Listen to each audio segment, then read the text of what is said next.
What's up, gamers? I just wanted to give a quick surface level Fasty Gnorc tutorial. I'm going to be primarily focusing on the method to actually get him to teleport to the first hit platform, as I think that's where a lot of the information is currently missing. I will go over the boosted skitter jump that's required to get up there a little bit, but that is unfortunately just going to take a lot of practice regardless of how much information I give you. So, let's get into it. First, you're going to do fast thieves like you normally would.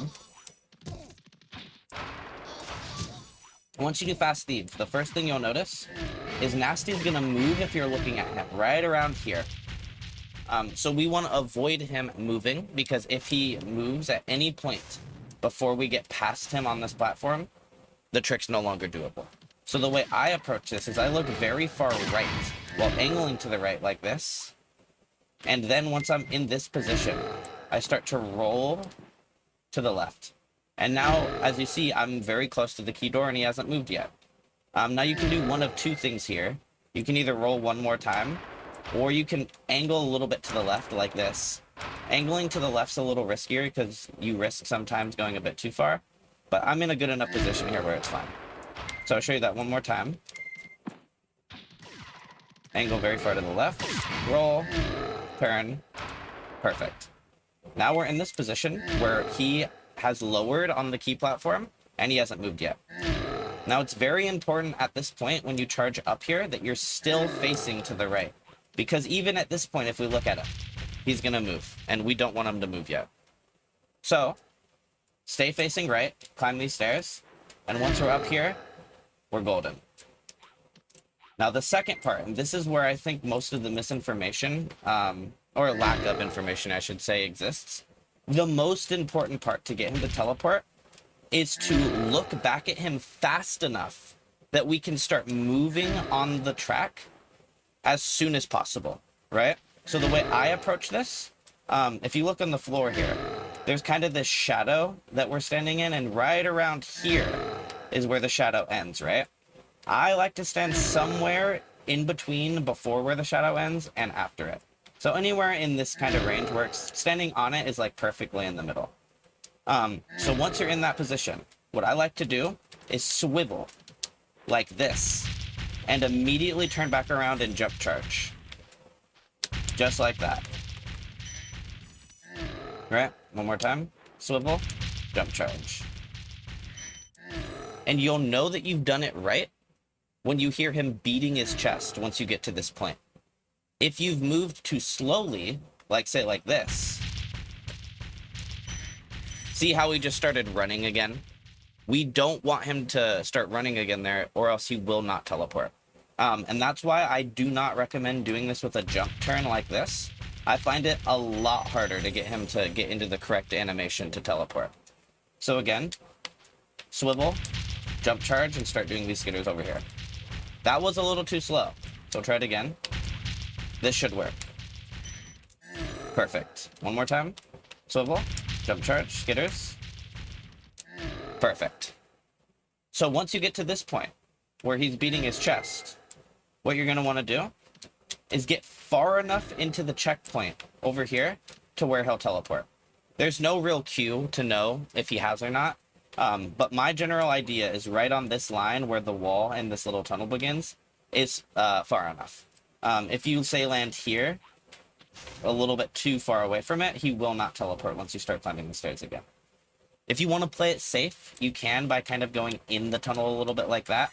But what I tend to do when doing cheat percent is land right on the line here and then start climbing. And if you've done all that right, he will be standing there for us to do the hard part of the trick. Now this part of the trick is, of course, the hardest part of the trick.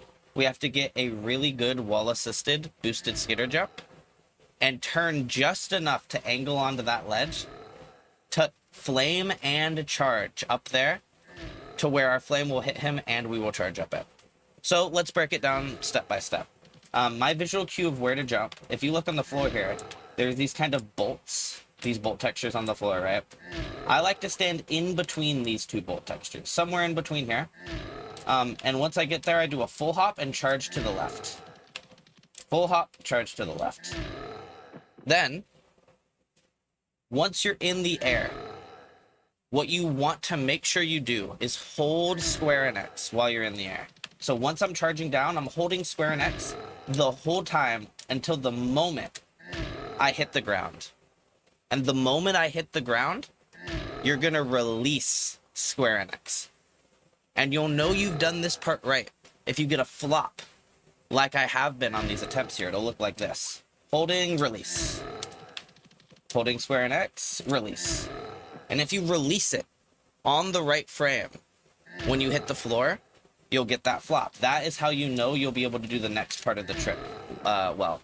I highly recommend just practicing getting the flop here, because rather than trying to practice the trick all at once and not being sure what part you're messing up, you can be certain that by practicing this point, if you're not getting it, you know your problem is either in the release of your square and X press or your angle in the wall.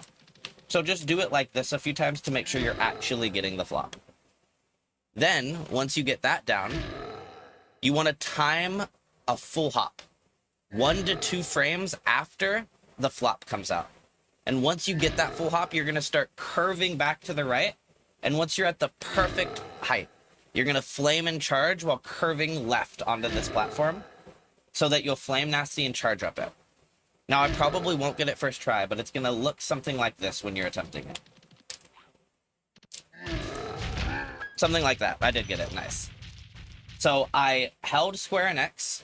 The moment I hit the floor, I released them. Then 1 to 2 frames after that release, I pressed X again and started curving to the right. And once I was at the perfect height and angle, I pressed circle and square while curving back left so that my flame would connect with him and I'd charge up on the ledge. I'll do a few more attempts so you can hopefully see what some fails looks like. See there, I charged it probably the wrong time. Nice, there it is again. Holding both, release jump. See there, I didn't get high enough skitter. That can be a few things. That can either be you pressed X too soon after the flop, weren't at a harsh enough angle on the wall. That's what a lot of fails tend to look like. There, I wasn't really facing the wall at all, so I didn't even get the flop, and I just charging jumped. Just like that.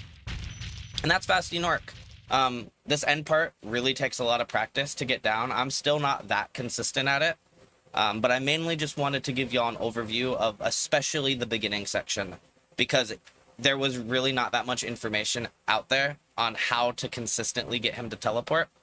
And so I just wanted to give my thoughts on what I think about to get that to happen.